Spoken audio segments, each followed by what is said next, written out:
All right, sick week, day 0. So this is tech and registration day. We weren't expecting all the rain today. It was like such a small percentage. It's rained all morning. Hopefully it clears up this afternoon. We get some test passes in. It's January. We're doing drag and drive, and we're at the freaking Super Bowl. The real Super Bowl actually occurs 2 weeks before that other smaller Super Bowl, because this is the Super Bowl of street cars. And like, there is so many new cars, new builds, like just crazy crap here that is so cool. And that's what's awesome. There is no like one size fits all. Like, it is the most random stuff, cars you've never seen, cars you've never heard of.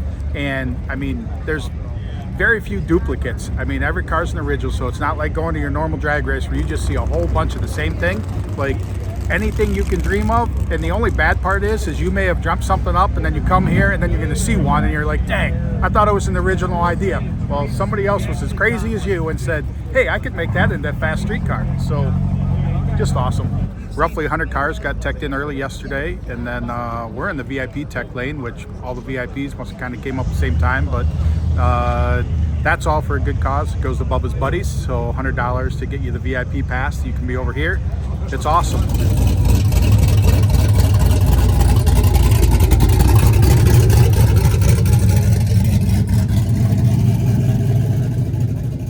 We're out here doing a $7,500 budget race car challenge. We got Jack Stand's 240 over here.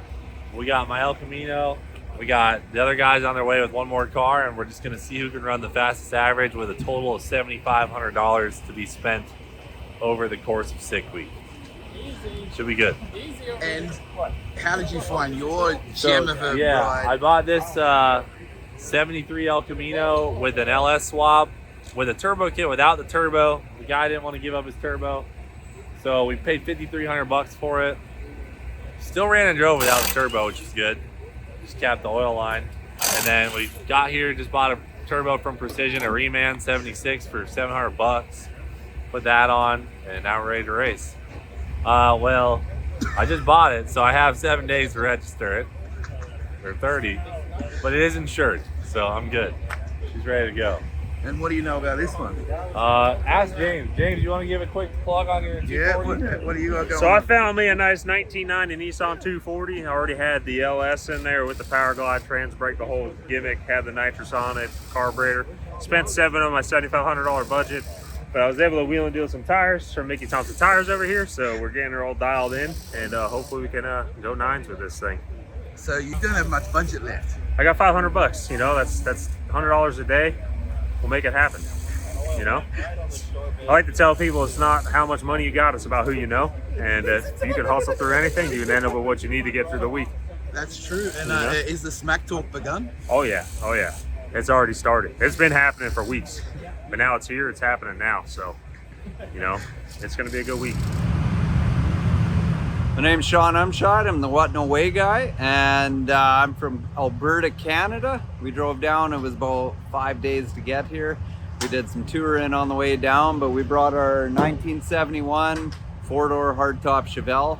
We got a Blueprint Engines 540 in it, Moser 9-inch, Turbo 400 from FTI, Lemons headers. We got a bunch of good stuff in it. It's currently on a Sniper, and we're going to be pro charging it when we get it back home. We started going out to NHRA events, and we figured we wanted to get into drag racing. We just weren't sure in what capacity, and we really were drawn to the drag and drive side of things because the challenge of building a race car and the driving part. So I mean, it's over 800 miles that we got to travel with our race car, and I like the idea of trying to beat that challenge. So we'll see if we can make the 800 miles and still be consistent with the car. So the car's got about 500 miles on it since we finished it, and we've had it at the track. We had it at Gainesville Raceway for a test and tune, and we broke it. So then it was in the shop for 2-3 days fixing stuff, and we did 3 passes yesterday here. Fairly consistent, but as it got cooler, we started running a little bit faster. So we're just trying to figure out where we're going to dial in at. We're running the dial your own class, so we just got to figure out where we're going to run. I'd really like to do like a pass in the 10-second range. It's a 4,200 pound car, so it's a lot of weight going down the track, but it's pretty cool. We pulled the front tires up, and I like to get in the 10-second range, but I think we're going to dial in probably in the 11:30s, somewhere in there. But I think we might try and turn it up and make a 10-second run at some point.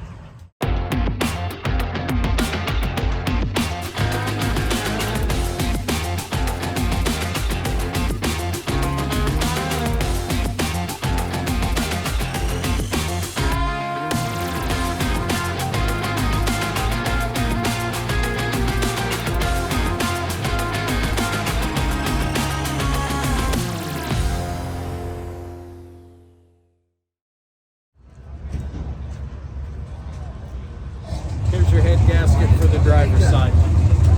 Okay. And passenger side.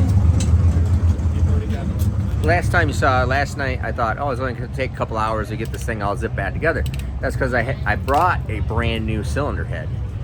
And so I thought, oh, sweet, no problem. I'll just, I'll just swap out the head because it had kind of hurt the exhaust seat. Obviously, from having that valve bend as bad as it did. Did I show you the valve last night? Well, let me show you the valve.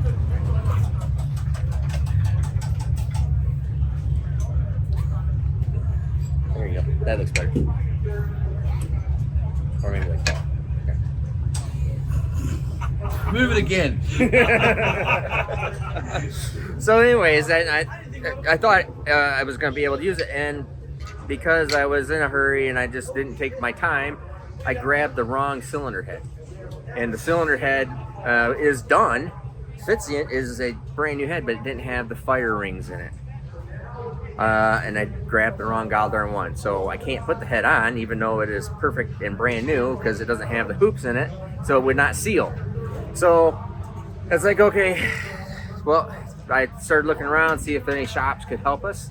Found a shop, Voss Racing Engines, down in Florida, down on the border. And so we drove down there this morning, and they helped us get my seat fixed. Actually just let me use their equipment, and I fixed the seat, touched the guide up as best I could, and loaded back up and came up. Well, in the meantime, since I woke up at 4 o'clock in the morning after last night, we put one piston, one rod in this hole, and I have brand new everything for it. And it's like, well, now I'm going to be feeling really stupid if I put one brand new rod in this hole over here and it breaks somewhere else. So screw it. Well, it's 3/4 of the way apart. I might as well put new rods in every hole. So that's exactly what we did. And so we just got that all done. The head's on it, head's fixed. Spare head that is not complete is still sitting in the freaking trailer now.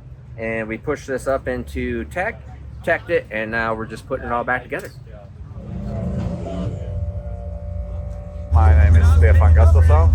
We're from Sweden, and we have been at the Sick Week for 3 years with my old Corvette. We brought a new car, it's a Camaro instead.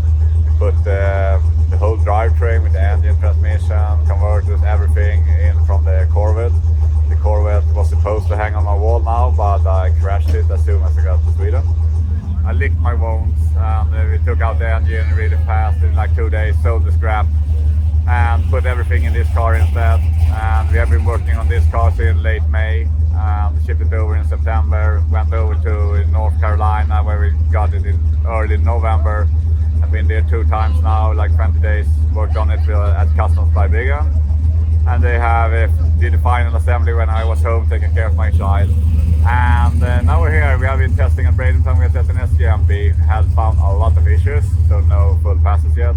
But hopefully next run will be a full pass. Last 2 days we had some trans issues, so we pulled the trans, put in a new trans and a new converter to exclude that. That worked. We split the intake apart. Had to glue that one up, and we did the last hit yesterday and found out it was only on 7 cylinders. Spooled a little bit worse than it should be, and I just let off after 1-2 seconds. I don't really know, maybe it was 3 seconds, but I let off anyway. And went back to the pits and found out the number 8 cylinder was dead. So we tried to fix that with looking over the coils, wiring, spark plugs, but it was a faulty injector. So We borrowed one from Goldstone yesterday and fired it up late at night and it's working now. So hopefully, knock on wood, it works.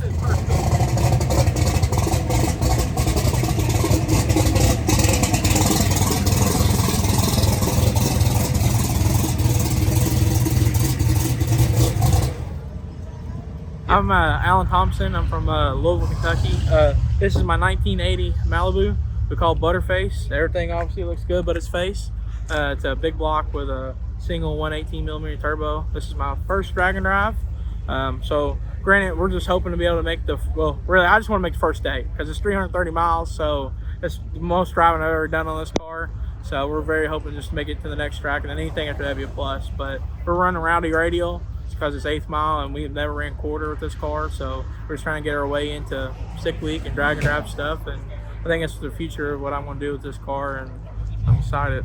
So the car's done a bit of no prep, and Yeah. What made you want to come across and try drag and drive? Well, I always told Dad once, because it used to be a nitrous car, and I always told him if we ever put a turbo on it, we're going to switch over to where we can run multiple fuels, just because it's easier to combination than having a nitrous motor and stuff. Even though it's pretty much my nitrous motor with just a big huffer on it. So, I mean, I've always wanted to do it, and me and him's talked about it since we were, you know, he was wanting to do it when I was younger, and we never made it to it. We still got another car to build for it. It's just, I took over, I was playing ball and stuff, and then once I got over, I started racing. So this is a perfect opportunity, I feel like, to do it with my dad, so we're excited. So that's one reason why I want to do it, so I can do it with him.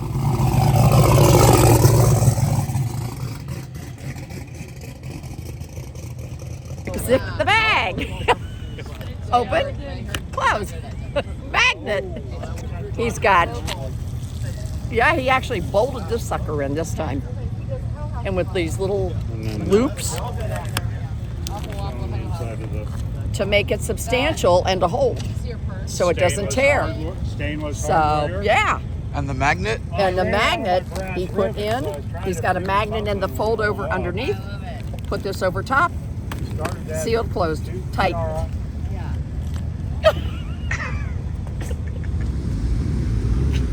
Ed Enzer, Sheridan, Illinois. 85 convertible Mustang. Started life as a convertible.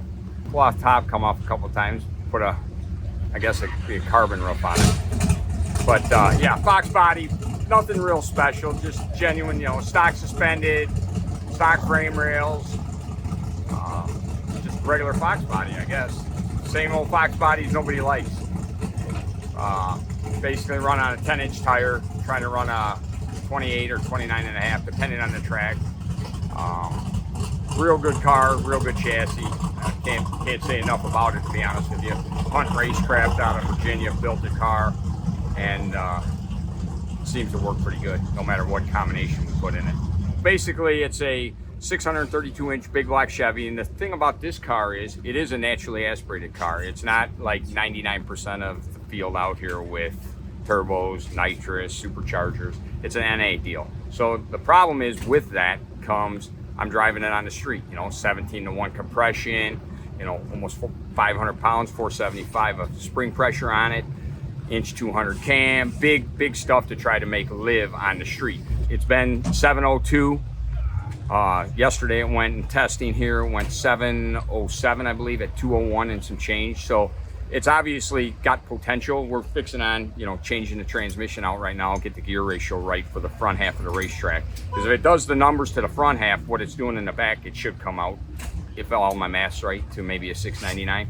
But here again, no traction, you ain't gonna do nothing. So at the end of the day, even with a real soft tune, the car should run, you know, bottom teens, I would think. But the beauty of it is trying to keep the car alive, you know, driving it on the street, pulling a 1,600-pound trailer with, you know, 60 gallons of gas in it.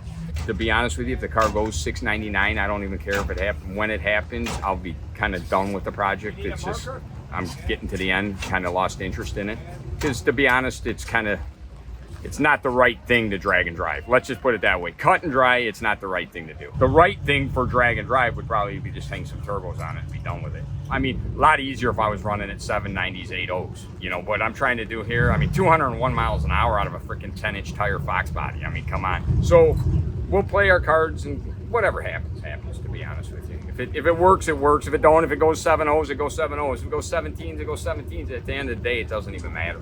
Because if you ain't running a 5, you know, the key is everybody wants to see 599, 599, 599. I'm just a second behind, but second behind with probably 3,000 less horsepower. All right, we are all teched in, and we really needed some test passes today. It's putting us behind the 8 ball for tomorrow morning because, I mean, just chasing some gremlins with it, and I mean, we put it up on the limiter a couple times. So I mean, we went through and it's running fine. Like everything seems good with that, and we made the adjustments that we really need a pass with to try and figure it out. And Tuesday's always the hardest day to try and get to where you want to go to because you have so many cars. So I mean, really wanted to be ready to go first thing. And do we think we're ready? Well, we always think we're ready until we get up there and it doesn't do what we were hoping it was going to do. So it may very well be a case that's going to be Tuesday and freaking first time at the line, and cross your fingers and hope that we can get a solid pass out of it. It's afternoon now. Obviously this front came out of nowhere because as of yesterday, today was going to be a beautiful day again in the 60s. Now it's in the 50s and raining. It's noon. Testing's supposed to start at 2. No way it's starting at 2 because, I mean, with the chilly, it's in the 40s, high 40s. And I mean, maybe it's 50. I don't know, but it's not warm. There's no sun to dry the track out. So, and it doesn't look like the prediction is the rain's going to stop and the sun's going to come out, because if the rain just stops, that's not enough. We need the sun probably to be able to get any testing in today. So it's pushing everything to tomorrow, which is what it is. We'll just have to see what happens. Yeah, don't know. Hurry up and wait. I mean, that's the situation we're in right now.